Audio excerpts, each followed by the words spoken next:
അട്ടപ്പാടിയിലെ ആദിവാസി യുവാവിന് മർദ്ദനം. പോലീസിനെതിരെ ഉയർന്ന പരാതികളിൽ ഇടപെട്ട മനുഷ്യാവകാശ കമ്മീഷൻ. സംഭവത്തിൽ മർദ്ദനമേറ്റ യുവാവിന് ചികിത്സ നൽകിയത് മുതൽ കേസെടുത്ത കാര്യങ്ങൾ വരെ ഡിവൈഎസ്പി അന്വേഷിക്കണം. അടുത്ത സിറ്റിംഗിൽ ഡിവൈഎസ്പി നേരിട്ട് കമ്മീഷന് മുന്നിൽ ഹാജരാവാനും നിർദ്ദേശം. പുത്തൂർ പാലൂരിൽ മണികണ്ഠൻ എന്ന 26-കാരനാണ് ക്രൂരമർദ്ദനമേറ്റത്. പച്ചമരുന്നിനുള്ള വേര് മോഷ്ടിച്ചെന്നാരോപിച്ചാണ് അട്ടപ്പാടിയിൽ ആദിവാസി യുവാവിനെ ക്രൂരമായി മർദ്ദിച്ചത്. സംഭവം ഡിവൈഎസ്പി അന്വേഷിച്ച് റിപ്പോർട്ട് നൽകണമെന്ന് മനുഷ്യാവകാശ commission chairperson justice Alexander Thomas നിർദ്ദേശം നൽകി. ദിവസങ്ങൾക്കു ശേഷമാണ് പ്രതിയെ അറസ്റ്റ് ചെയ്തത്.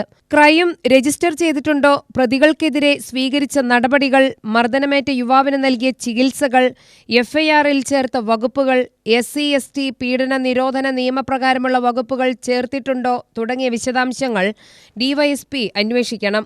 അന്വേഷണ റിപ്പോർട്ട് 3 ആഴ്ചയ്ക്കകം കമ്മീഷനിൽ സമർപ്പിക്കണം. ജസ്റ്റിസ് അലക്സാണ്ടർ തോമസ് ജനുവരി 27 രാവിലെ 10 പാലക്കാട് പൊതുമരാമത്ത് റെസ്റ്റ് ഹൌസിൽ നടത്തുന്ന സിറ്റിംഗിൽ ജില്ലാ പോലീസ് മേധാവിയെ പ്രതിനിധീകരിച്ച് ഡിവൈഎസ്പി ഹാജരാകണമെന്നും കമ്മീഷൻ നിർദ്ദേശിച്ചു. യുവാവിനെതിരെ കേസെടുക്കാൻ പോലീസ് തയ്യാറായില്ലെന്നും സമ്മർദ്ദത്തിനൊടുവിൽ പ്രതിക്കെതിരെ ദുർബല വകുപ്പുകൾ ചേർത്താണ് കേസെടുത്തതെന്നും കുടുംബം പരാതി ഉന്നയിച്ചിരുന്നു.